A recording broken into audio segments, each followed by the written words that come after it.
Today, we are going to look at every single throw and run from Spencer Rattler in the first preseason game for the Saints against the Chargers.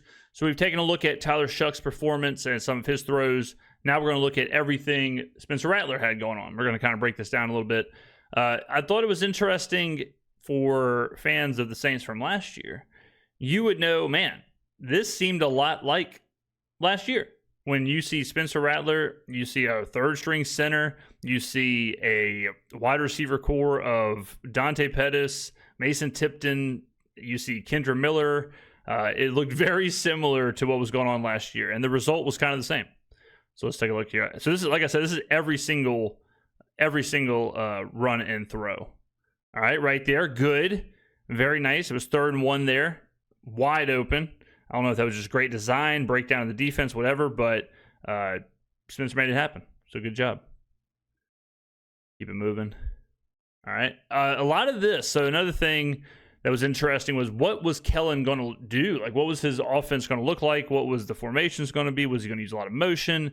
We did rank top 5 in motion, pre-snap motion, so that's something to pay attention to.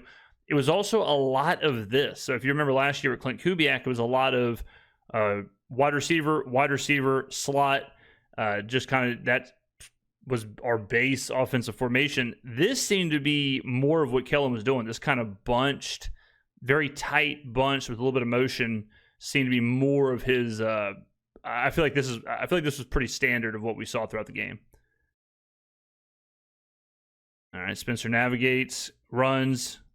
Spencer, even though he's not as fast as Tyler Shough, he is way more willing to run. We saw that last year. It's kind of funny because, Spencer Rattler in like 50% of his starts last year led the team in rushing. And he led the team in rushing in this game with 3 carries for 20-something yards. So Rattler is good at using his legs when things do break down. Same thing, this kind of bunched up, staggered formation here. The offensive line did neither quarterback any favors. I thought Banks was really good on the left. The guard play was horrible all day. I thought Radence was really, really bad. Penning was up and down. All right. Let's see, 1st and 10 here. Oh, Spencer got cracked right there. Yeah, he got crushed. Stood in there. That's a long throw for nothing, just kind of throwing it away, but that's a whole lot of arm and getting just blasted. Okay, so now we got more people out wide here. So Juwan Johnson was out wide. Something else we had to pay attention to was, how was Juwan going to be utilized this season, and seeing him out wide is good. That's what we thought was going to happen, and I think Kellen's going to get him more. He was a wide receiver at Oregon, so he certainly can do that. So Kellen's going to use him all over the place. Right to Juwan, boom. I mean, on 3rd and 10, it is what it is.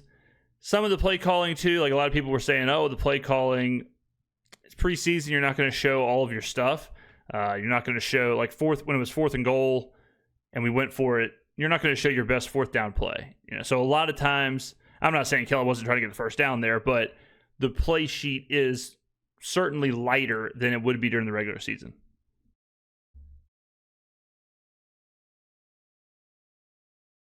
Third and 20, no man's land. A lot of penalties from the offensive line, backed up a lot of drives, a lot of 2nd and 14, a lot of 3rd and 20. Whenever this is going on, like, what are you even dialing up? And Spencer, good. This is a good throw. This is a good play, good throw. Moves up vertically in the pocket. Spencer showing some of that athleticism and showing off that arm talent. I mean, this is a good old-fashioned Nomar Garcia-Parra, jump throw. How many times, if anybody watched the Red Sox growing up, Nomar did this all the time. So this is not quite the jump throw we saw in Green Bay, but Spencer is low-key, high-key, one hell of an athlete, and he's got some serious physical tools. So for 3rd and 20, it is what it is, but this is a good play. Navigates the pocket, keeps his eyes downfield, makes an athletic play, puts an absolute bullet, and completes the pass here. So that was good.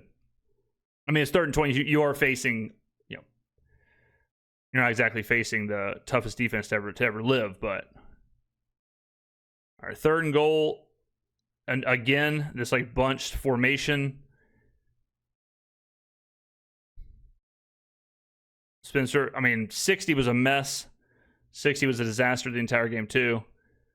I thought Spencer was going to make it happen here. It looked like he was going to try and he keeps his eyes downfield, which you like to see, keeping everything square. And then here he decides, okay, this isn't going to work. I got to go. 99 is making a hell of a play. I thought, this guy crashes down on him, so he's got to make one man miss. 99 gets there pretty quick. Good play from him. And then Spencer risks it for the biscuit. Risks it all, ladies and gentlemen, and doesn't get there. But then they decide to go for it and get blown up on the next play. Okay, 2nd and 7. All right, we got a little bit more of what we saw last year. A lot of that too, a lot of play action, even if it was just for show. A lot of the RPO look, a lot of the play action look, almost every single play. Good throw there. Drop, but it's preseason. You got to kind of grade. You got to grade plays in almost like 3 different ways. You got to grade like the pocket, then you got to grade the throw. You got to grade like the read, but you really don't factor in the actual catch because tight window, makes the throw, gets there, can only throw it there. If he throws it in front of him, this guy gets involved. So the only place he could possibly complete this pass, that's got to be caught. That should be a first down. But, concrete hands, not good. All right, what's the situation? 3rd and 7. Okay, here we go. All right, great job. Got a free blitzer here. Spencer knows it. He is willing to take a hit, delivers a strike, hopes for the best for his guy. His guy doesn't make the play. That's Stone Cold Kevin Austin right there, number 81. That's what we saw. That play right there, if I could pick one play, was the most like 2024 play that we saw. Where it's 3rd and 7, Spencer's getting hit, the pocket's collapsing, he has to get the ball out, throws it ahead of the sticks. You're going to need a guy to do something, and you're asking a lot out of Mason Tipton, Dante Pettis, Kevin Austin, Cedric Wilson, whoever else we had from last year. And it doesn't work out. And then we punt. Like that was what and really a lot of the problems of 2024 we saw in this game, which is not surprising since most of the starters from 2024 were playing in this game. Couldn't run the football, long 2nd downs, long 3rd downs, couldn't make a play on 3rd down, punt. That was pretty much it. That was the story last year. This team is not going to be able to win if they run for 3 yards a carry.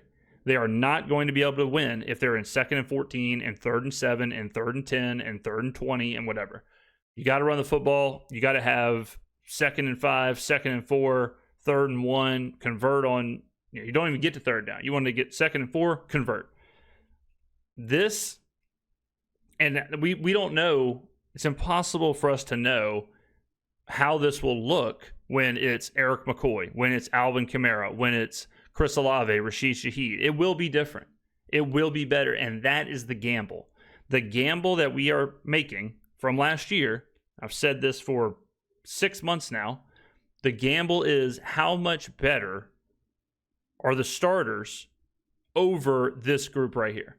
How much better is Chris Olave, Rashid Shaheed over whoever we're throwing to on any given play? How much better is Juwan Johnson all game over Mataveo or Stoll or whoever we had out there at tight end? How much better is McCoy? How much better is the offensive line with McCoy running the show versus a 3rd string rookie center? How much better is Banks and Foy? Like that's what we don't know yet, and that's what we're wagering.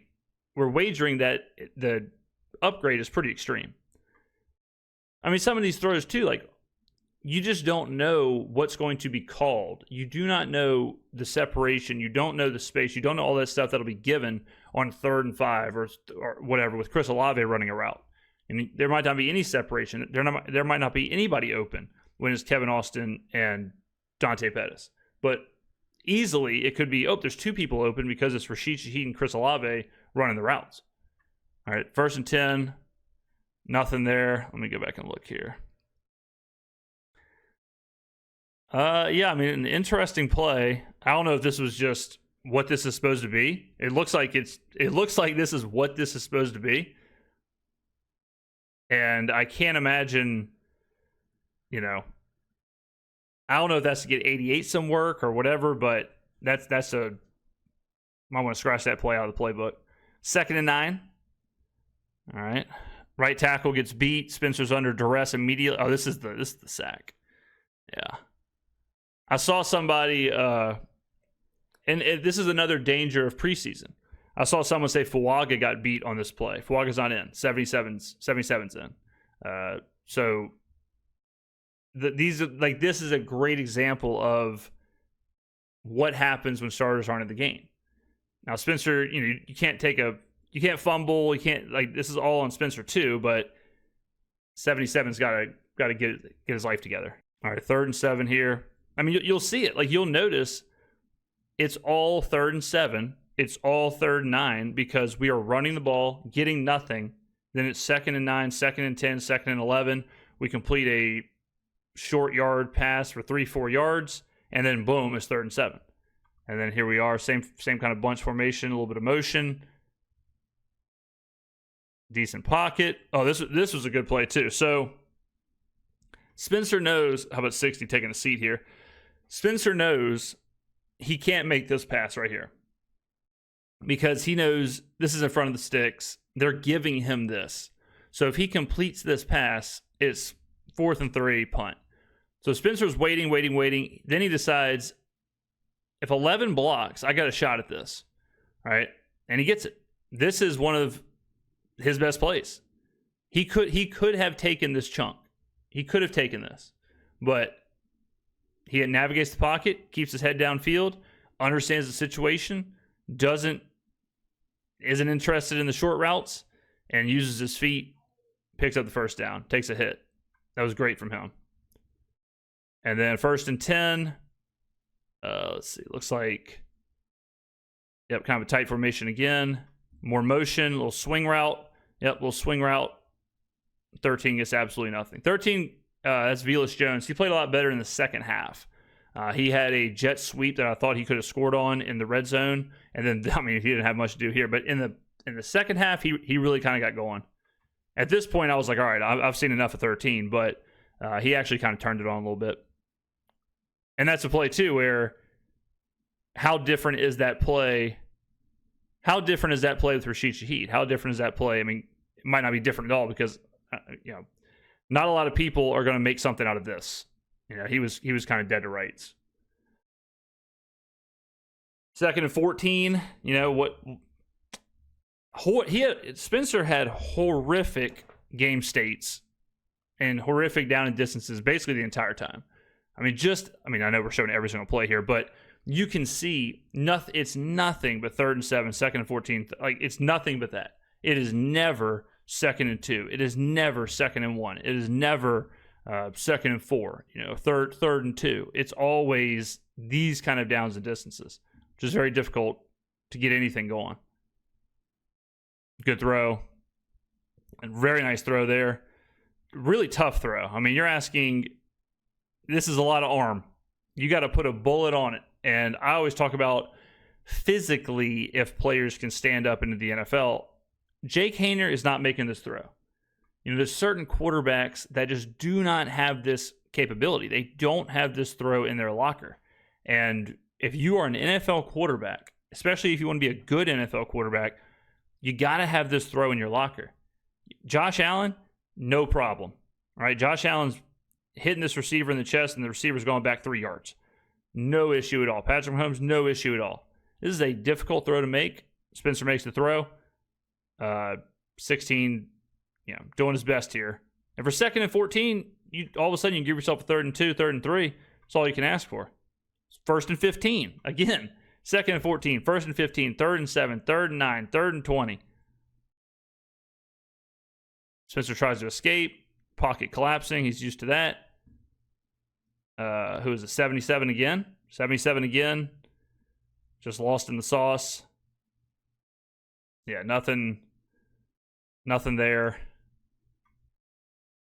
And